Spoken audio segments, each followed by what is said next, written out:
السلام علیکم ورحمۃ اللہ وبرکاتہ۔ اعوذ باللہ من الشیطان الرجیم، بسم اللہ الرحمن الرحیم۔ اور ہم یہ چاہتے ہیں کہ بڑے آرام سے اور آسانی سے سارے معاملات جو ہیں وہ بس طے ہوتے جائیں اور کامیابی ہمیں نصیب ہوتی جائیں۔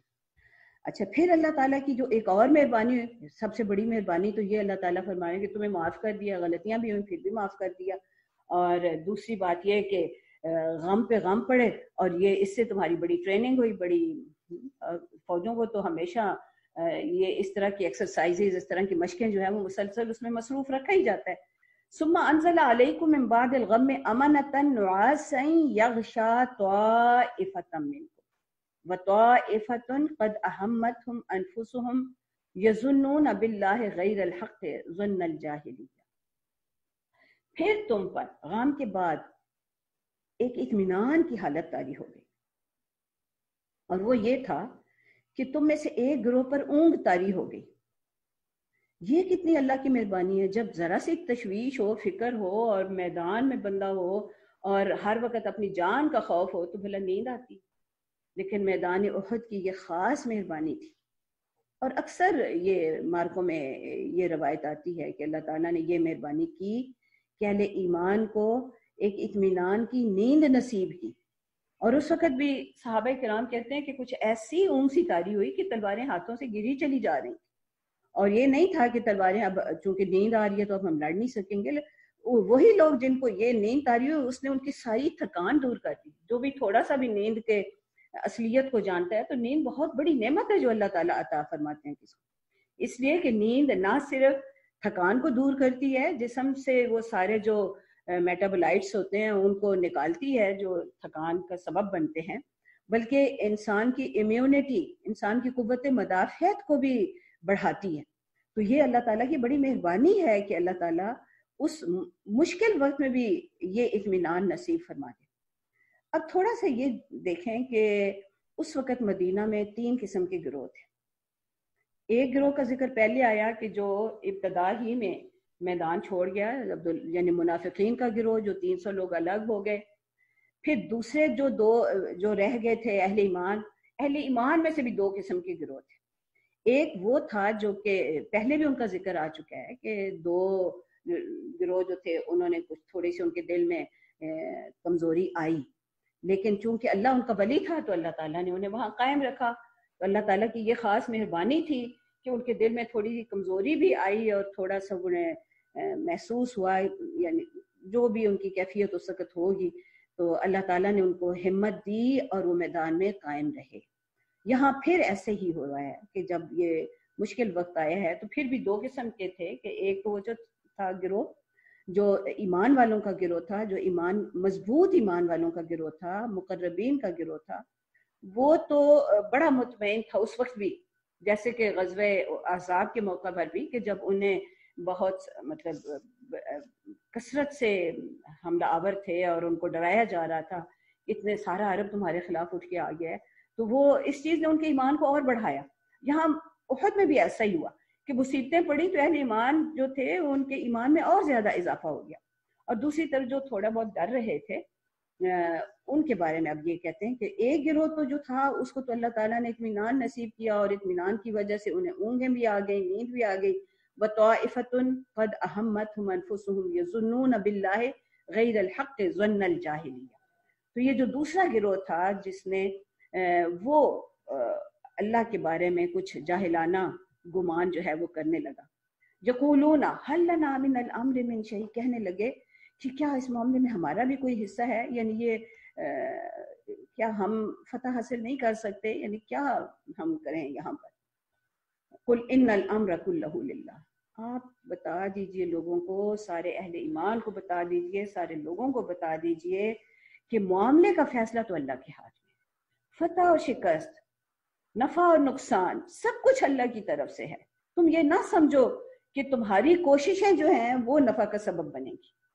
یخفون فی انفسہم ما لا یبدون لک، وہ اپنے نفسوں میں وہ کچھ چھپائے ہوئے تھے اور اسے آپ پر ظاہر نہیں کر رہے تھے، یعنی دل میں جو خوف تھا یا تھوڑی کمزوری تھی یا فتح کی خواہش تھی، یہ چیزیں جو تھیں انہوں نے دل میں چھپائی ہوئی. تو اس کا مطلب یہ ہے کہ جہاد کا واحد مقصد جو ہے وہ صرف اللہ کو راضی کرنا ہے، اللہ کے دین کے غلبے کی خواہش ہوئے ہے. اب یہ مقصود حاصل ہو یا نہ ہو، اگر میری نیت صحیح ہے اور میرا طریقہ کار صحیح ہے تو نمبر پورے مل جائیں گے انشاءاللہ تعالیٰ پرچے.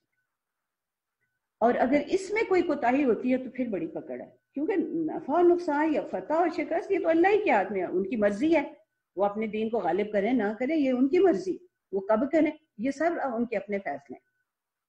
یقولون لو کان لنا من الامر شیء ما قتلنا هاهنا قل لو كنتم في بيوتكم لبرز الذين كتب عليهم القتل الى مضاجعهم وليبتلي الله ما في صدوركم وليمحص ما في قلوبكم والله عليم بذات الصدور.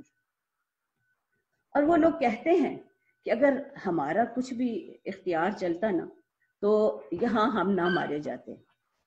آپ انہیں کہہ دیجئے کہ تم اپنے گھروں میں بھی ہوتے تو جن لوگوں کو موت لکھی ہوئی تھی وہ خود اپنی قتل گاہوں کی طرف آ جاتے.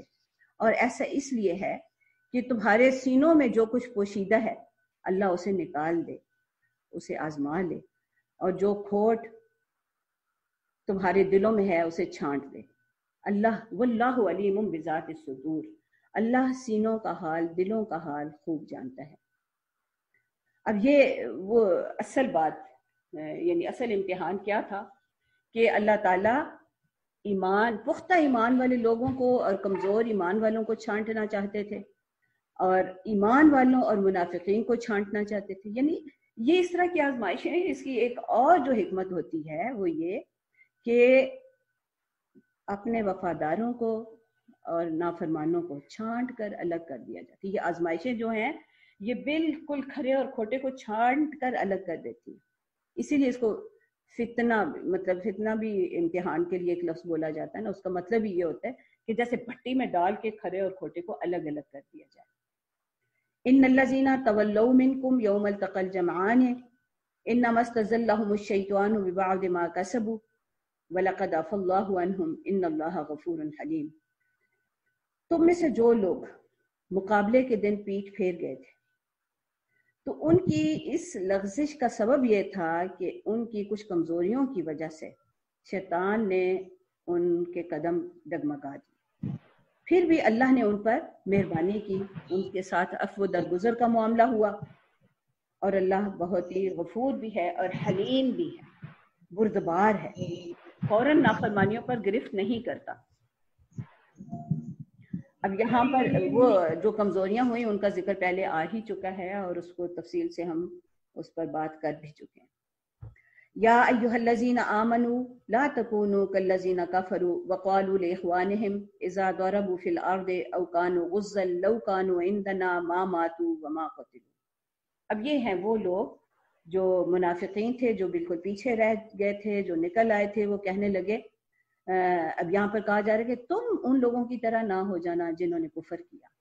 اور یہ کفر کرنے والے وہی منافقین تھے جو ابتدا ہی میں الگ ہو گئے تھے، اور وہ کہہ رہے تھے قالوا لاخوانہم، اپنے بھائیوں کے لیے یہ کہہ رہے تھے کہ اذا ضربوا فی الارض او کانوا غزا لو کانوا عندنا ما ماتوا، جو زمین میں نکلے اور جو جہاد میں شریک ہوئے، کہ اگر یہ ہمارے پاس ہوتے تو نہ مرتے اور نہ قتل ہوتے. لِيَجْعَلَ اللَّهُ ذَلِكَ حَسْرَةً فِي قُلُوبِهِمْ وَاللَّهُ يُحْيِي وَيُمِيتُ وَاللَّهُ بِمَا تَعْمَلُونَ بَصِيرٌ. اللہ تعالیٰ کہتے ہیں کہ اس طرح کی باتیں جو ہے نا یہ بس صرف دلوں کی حسرت ہوتی ہیں. زندگی اور موت تو اللہ کے ہاتھ میں ہے، وہی زندہ بھی کرتے ہیں، وہی مارتے ہیں، اور جو تم عمل کرتے ہو اس پر ان کی نظر ہے. وَلَئِن قُتِلْتُمْ فِي سَبِيلِ اللَّهِ أَوْ مُتُّمْ لَمَغْفِرَةٌ مِّنَ اللَّهِ وَرَحْمَةٌ خَيْرٌ مِّمَّا يَجْمَعُونَ. اور اگر اللہ کے راستے میں تم قتل ہو جاتے ہو یا مر جاتے ہو، دیکھیں اگر جہاد کا ارادہ ہے نا اور شہادت کی آرزو ہے، پھر بندہ نکلے اور قتل نہ بھی ہو اور موت آ جائے تو اس کا بھی درجہ تقریباً شہیدوں والا ہی ہوتا ہے. اس لیے کہ یہاں پر یہ فرمایا جا رہا ہے کہ لَمَغْفِرَةٌ مِّنَ اللَّهِ، ضرور ان کو اللہ کی طرف سے مغفرت اور رحمت نصیب ہوگی. اور یہ اللہ کی مغفرت اور رحمت اتنے بڑے انعام ہیں، اتنے بڑے میڈل ہیں یہ ان سب چیزوں سے بہتر ہیں جو لوگ جمع کرتے ہیں. وَلَئِن مُتُّمْ أَوْ قُتِلْتُمْ لَإِلَى اللَّهِ تُحْشَرُونَ. اور ویسے تم مر جاؤ یا قتل ہو، لوٹنا اکٹھے تو اللہ ہی کی طرف ہونا ہے تمہیں. اور اوپر بھی یہ بھی کہا جا رہا ہے کہ جو موت کا وقت آ جائے تو پھر چاہے بندہ اپنے قلعوں میں ہو، مضبوط قلعوں میں ہو، اپنے گھروں میں ہو، وہ وقت آ کے ہی رہے گا.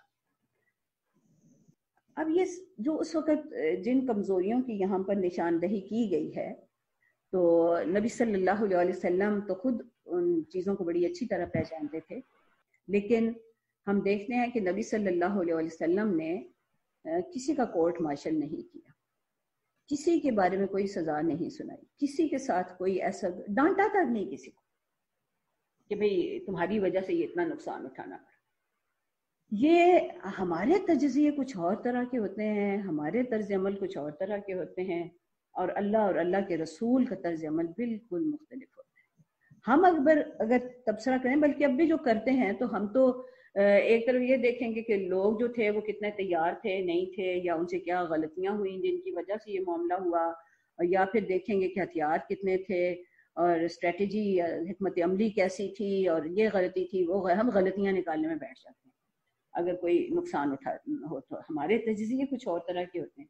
یہ باطنی امور کی طرف ہماری توجہ ہی نہیں ہوتی کہ ہمارے باطن کے کون سے معاملات ہیں جن کی وجہ سے کوئی نقصان اٹھانا پڑتا ہے. حالانکہ کچھ ہمیشہ یہ ہمیں اہل ایمان کو ہمیشہ یہ بات یاد رکھنی چاہیے کہ کچھ کامیابیوں کے ظاہری اسباب ہوتے ہیں اور کچھ باطنی اسباب ہوتے ہیں، اور اس کے باوجود فیصلہ اللہ کا ہوتا ہے. سارے اسباب اکٹھے ہو جائیں، سارے بہترین اسباب آپ اکٹھے کر لیں، ظاہری اسباب بھی حاصل ہو جائیں، مال کے، ہتھیاروں کے، ہر طرح کا، افراد بھی بہترین تیار ہوں، باطنی طور پر بھی صبر، ثابت قدمی، رجوع اللہ، ایمان، تقوی سب کچھ ہو، ان صفات سے متصف ہوں، کسی کمزوری کا بھی شائبہ تک نہ ملے، پھر بھی فیصلہ تو اللہ کے ہاتھ میں. تو یہاں پر آپ دیکھیں کہ نبی صلی اللہ علیہ وسلم کا طرز عمل کہ باوجود اس کے کہ وہ خود زخمی ہوئے ہیں اور خود انہیں بے پناہ پریشانی اٹھانا پڑی ہے، اور ان کے قریبی عزیز جو ہیں ان کے چچا تک شہید کر دیے گئے، اور ان کا جس طرح مسئلہ ہوا، مطلب ساری تکلیف دہ باتیں تھیں، لیکن اللہ تعالیٰ کے خود یہ گواہی ہے فَبِمَا رَحْمَةٍ مِّنَ اللَّهِ لِنْتَ لَهُمْ. یہ اللہ کی رحمت کے ساتھ ہے کہ آپ لوگوں کے لیے بہت ہی نرم خو ہیں.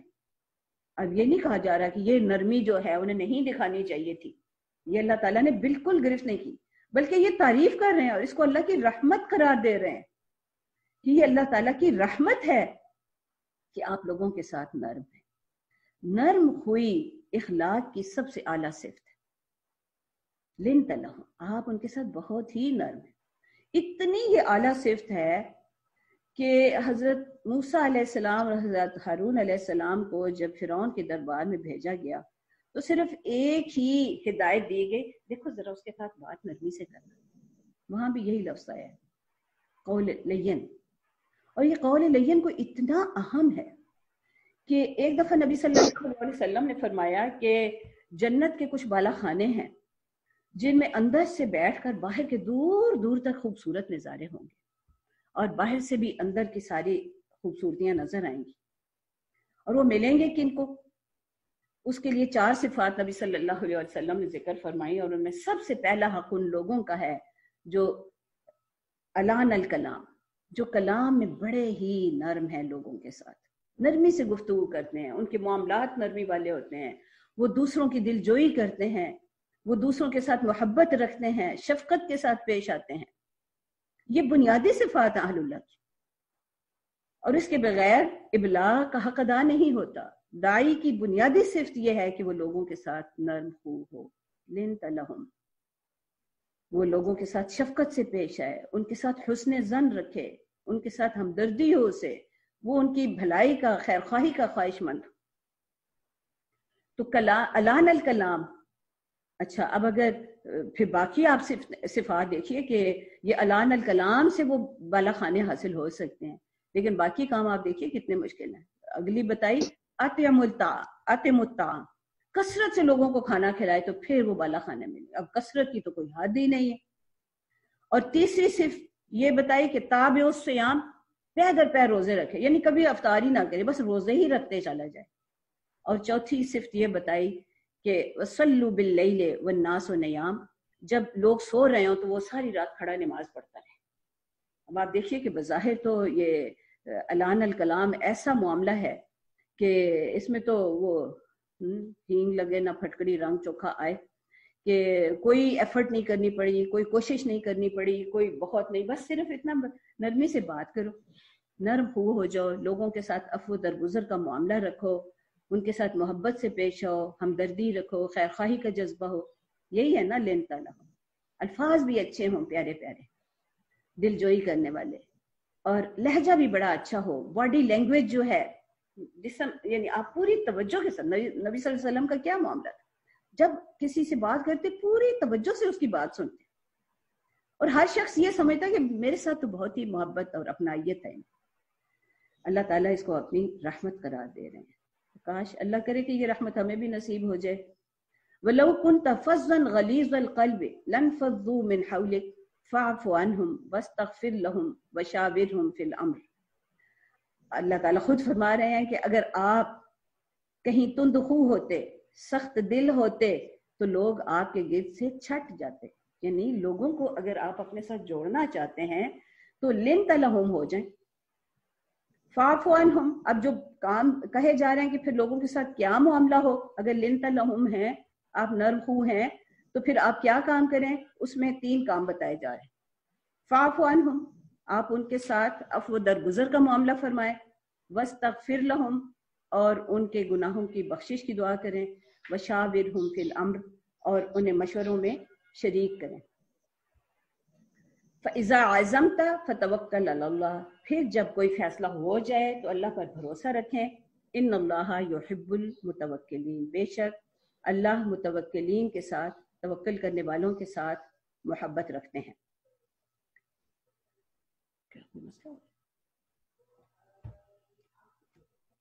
اب یہاں پر پہلی بات یہ ہے کہ اگر آپ لنت لہم کرنا ہے، لنت لہم کی تشریح میں نبی صلی اللہ علیہ وسلم نے 3 اوصاف بتائے.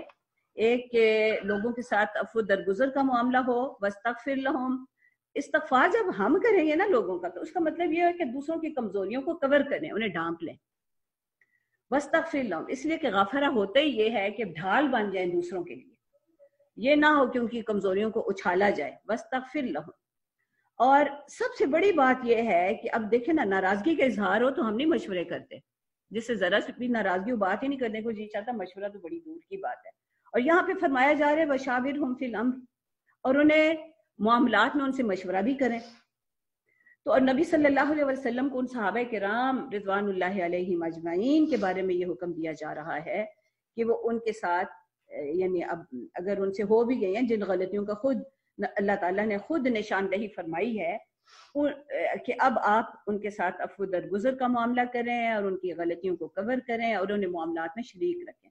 اس سے بڑا صحابہ کرام کے علو مرتبت، یعنی ان کے بلند مرتبوں کی کیا نشاندہی ہوگی جو اللہ تعالیٰ خود ان کے لیے اتنی سفارشیں فرما رہے ہیں.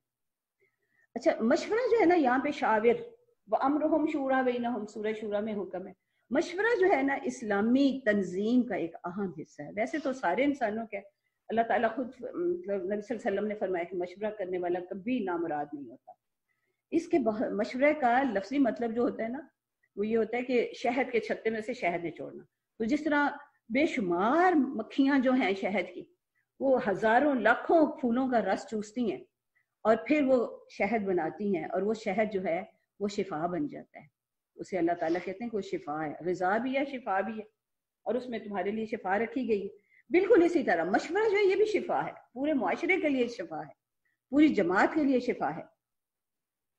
اب چونکہ اللہ تعالیٰ حکم دے رہے کہ وشاورہم فی الامر وامرہم شورى بینہم، تو جس چیز کا اللہ تعالیٰ حکم دیں تو جب وہ ہم کام کرتے ہیں نا تو وہ عبادت ہوتی ہے. تو مشورہ کرنا عبادت ہے. اس سے، اور عبادت جو ہوتی ہے، ہر عبادت جو ہے، اس سے اللہ کا تقرب حاصل ہوتا ہے، اللہ کا قرب نصیب ہوتا ہے، اللہ کی خوشنودی حاصل ہوتی ہے. اس معاملے میں اللہ تعالیٰ کی مدد نصیب ہو جاتی ہے. ظاہری دوسرے اور جو بہت سارے فائدے ہیں وہ یہ ہیں کہ جب آپ مشورے میں جتنے لوگوں کو شریک کرتے ہیں وہ اپنے آپ کو بڑا آنرڈ محسوس کرتے ہیں، بڑی عزت محسوس کرتے ہیں. بھائی مجھ سے پوچھا ہے اس نے اس معاملے میں، اس طرح لوگوں کی دل جوئی ہوتی ہے، ان کا اعتماد حاصل ہوتا ہے۔ پھر جو اور فائدہ ہوتا ہے یہ کہ چونکہ جس طرح لاکھوں ہزاروں مکھیاں ہیں وہ لاکھوں پھولوں کا رس چوس رہی ہیں، تو ہر بندہ جو ہے اس کے اپنے کچھ تجربات ہیں اور اپنے مشاہدات ہیں، ان کی روشنی میں وہ ایک مشورہ دیتا ہے۔ تو اس طرح جب ہر بندہ، بہت سارے مشورے جب آ جاتے ہیں تو معاملے، جو بھی معاملہ ہوتا ہے اس کے سارے پہلو سامنے آ جاتے ہیں اور فیصلہ کرنا آسان ہو جاتا ہے اور غلطی کا اندیشہ کم ہوتا ہے۔ تو یہ بہت سارے فائدے ہیں، اس کو تو آپ جتنا بھی پھیلائیں اور اس پر غور کریں آپ بہت سارے فائدے نکال سکتے ہیں۔ بہرحال اس سب کے بعد پھر جب کوئی فیصلہ ہو جائے، پھر اب آپ یہ نہ کہیں، فَإِذَا عَزَمْتَ کا مطلب ہے پھر جب آپ عزم کر لیں کہ اچھا اب ہم نے یہ کام کریں، یہ فیصلہ ہو گیا، تو فَتَوَكَّلْ عَلَى اللَّهِ، پھر اب آپ یہ نہ کہیں کہ چونکہ ہم نے مشورہ کیا ہے اور چونکہ ہم سب کی رائے اکٹھی ہوئی ہیں اور ہماری رائے اور ہمارا فیصلہ بڑا اچھا ہے، اب ہم ضرور جو ہے نا کامیاب ہوں گے۔ نہیں، بھروسہ صرف اللہ پر ہے۔ آگے لے کر چلنا اس مشورے کو یا اس فیصلے کو بابرکت بنانا، اس کے ذریعے دنیا کی کوئی کامیابی حاصل ہو جانا، دنیا کا کوئی نفع حاصل ہو جانا، یہ سب اللہ پر ہے۔ اللہ تعالیٰ چاہیں گے تو ملے گا۔ فتوکل علی اللہ، اللہ پر بھروسہ کریں، نظر اللہ پہ رکھیں۔ جس طرح پہلے کہا گیا کہ فامرہ الی اللہ، معاملات تو اللہ کے سپرد ہیں، کوئی ہمارے فیصلوں اور ہمارے مشوروں کے مرہون منت نہیں ہے، وہ تو اپنی جگہ ایک عبادت ہے، کام کرنا ہے، لیکن فتوکل علی اللہ ان اللہ یحب المتوکلین، اللہ پر بھروسہ کر کے کام کریں۔ اللہ تعالیٰ توکل کرنے والوں سے محبت رکھتے ہیں۔ تو یہ اللہ پر بھروسہ جو ہے نا، یہ یعنی ایک لمحے کے لیے اس سے غفلت نہیں ہونی چاہیے۔ ان ینصرکم اللہ فلا غالب لکم، اللہ تمہاری مدد کرتا ہو، اللہ تمہاری مدد پر ہو تو کوئی تم پر غالب نہیں آ سکتا۔ وَإِن يَخْذُلْكُمْ، اور اگر وہ تمہیں چھوڑ دے، فَمَنْ ذَا الَّذِي يَنصُرُكُم مِّن بَعْدِهِ، تو پھر اس کے بعد کون تمہاری مدد کر سکتا ہے؟ وَعَلَى اللَّهِ فَلْيَتَوَكَّلِ الْمُؤْمِنُونَ، اس لیے ایمان والے جو ہیں وہ تو اللہ ہی پر توکل کرتے ہیں، اسی پر تکیہ کرتے ہیں، اسی کو اپنا مددگار سمجھتے ہیں۔ وَمَا كَانَ لِنَبِيٍّ أَن يَغُلَّ، اور کسی نبی کا کام نہیں ہے کہ وہ خیانت کرے۔ وَمَن يَغْلُلْ يَأْتِ بِمَا غَلَّ يَوْمَ الْقِيَامَةِ، اور ویسے خیانت کوئی بھی کرے تو وہ تو قیامت والے دن اپنی خیانت کے ساتھ حاضر ہو جائے گا۔ ثُمَّ تُوَفَّى كُلُّ نَفْسٍ مَا كَسَبَتْ وَهُمْ لَا يُظْلَمُونَ، پھر ہر نفس کو جو اس نے کمائی کی اس کا پورا پورا بدلہ مل جائے گا اور ان پر ذرا برابر ظلم نہیں ہوگا۔ یہاں پہ اب کون سا خیانت تھی؟ نبی صلی اللہ علیہ وسلم کہ یعنی غیل کس چیز میں، یہ خیانت کس چیز میں ہو سکتی؟ خیانت جو ہے وہ صرف مال کی خیانت نہیں ہے، خیانت صلاحیتوں کی بھی خیانت ہے، جو قوتیں ہیں ان کی بھی خیانت ہے، کہ جو جتنا مجھے سمجھ آ رہی ہے میں اتنا دوسروں کو، علم کی بھی خیانت ہے، جتنا پتہ ہے اتنا آگے نہ بتایا جائے یا غلط بتایا جائے، کتمان حق کیا جائے، وہ بھی خیانت ہے۔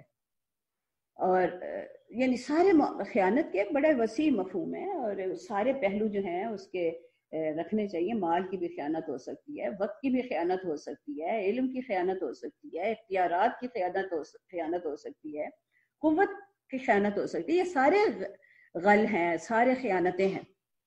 اور جو بھی خیانت کوئی کرے گا اس کو صرف مال کے ساتھ جوڑنا صحیح نہیں ہوگا۔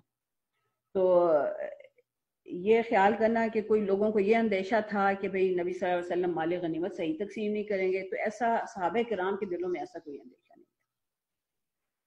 تو ویسے نبی صلی اللہ علیہ وسلم نے حالانکہ مال غنیمت کے بارے میں تو اس حد تک کہا کہ کوئی اگر ایک رسی بھی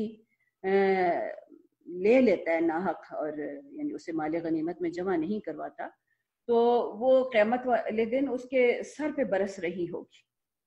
تو صحابہ کرام تو خود بڑے محتاط تھے اس معاملے میں، اور سوئی تک یعنی ذرا چھوٹی سے چھوٹی چیز لا کے اکٹھی کر دیتے تھے۔ تو ایسی خیانت کا تو اس معاشرے میں یا اس گروہ میں کوئی اندیشہ نہیں تھا۔ لیکن جو یہاں پر خیانت بڑی ہے وہ یہ کہ کوئی اپنے اختیارات کا غلط استعمال کرنا یا اپنی قوت کا غلط یا اپنی رائے کو صحیح نہ دینا، یہ ساری خیانتیں ہوتی ہیں۔ افمن اتبع رضوان اللہ کمن باء بسخط من اللہ ومأواہ جہنم وبئس المصیر، بھلا یہ کیسے ہو سکتا ہے کہ جو شخص ہمیشہ اللہ کی رضا کا اتباع کرنے والا ہو وہ اس شخص کی طرح ہو جائے جو اللہ کے غضب میں گھر گیا ہے اور اس کا ٹھکانہ جہنم ہے، وبئس المصیر، اور وہ تو بڑا ہی برا ٹھکانہ ہے. یعنی گروہ تو دو ہی ہیں نا، ایک وہ جو کہ اللہ کے رضا کی متلاشی ہیں اور ایک وہ جو کہ نہیں ہے. لقد من اللہ علی المؤمنین اذ بعث فیہم رسولا من انفسہم یتلو علیہم آیاتہ ویزکیہم ویعلمہم الکتاب والحکمہ وإن كانوا من قبل لفی ضلال مبین. ایمان والوں پر اللہ تعالیٰ کا بڑا احسان ہے کہ اللہ نے ان کے درمیان انہی میں سے وہ رسول اٹھائے جو ان پر اس کی آیات کی تلاوت کرتے ہیں، ان کا تزکیہ کرتے ہیں، انہیں کتاب اور حکمت کی تعلیم دیتے ہیں. ورنہ اس سے پہلے تو لوگ جو تھے انہیں اس راستے کا کوئی علم نہیں تھا، فی ضلال مبین، یعنی انہیں وہ بالکل ناواقف تھے اس راستے سے. دیکھیں آغاز بھی اس گفتگو کا فبما رحمت من اللہ لنت لہم، کہ اللہ تعالیٰ کی بڑی رحمت ہے کہ آپ سب کے ساتھ بڑے نبی صلی اللہ علیہ وسلم بڑے نرم خو ہیں. اور یہاں پر کہا جا رہا ہے لقد من اللہ علی المؤمنین، ایمان والوں پر اللہ کا بڑا احسان ہے کہ ایسے رسول تمہارے درمیان اٹھائے تمہیں میں سے. اب تمہیں میں سے فیہم رسولا من انفسہم، یعنی تو ان لوگوں ہی میں سے، یعنی ان کا اخلاق کردار شروع سے سب کے سامنے ہے، وہ انہی کے خاندان میں سے ہیں، قبیلے میں سے ہیں، ان کے بچپن سے لے کر جوانی اور سارے ابھی تک کے سارے معاملات لوگوں کی نظروں کے سامنے ہیں.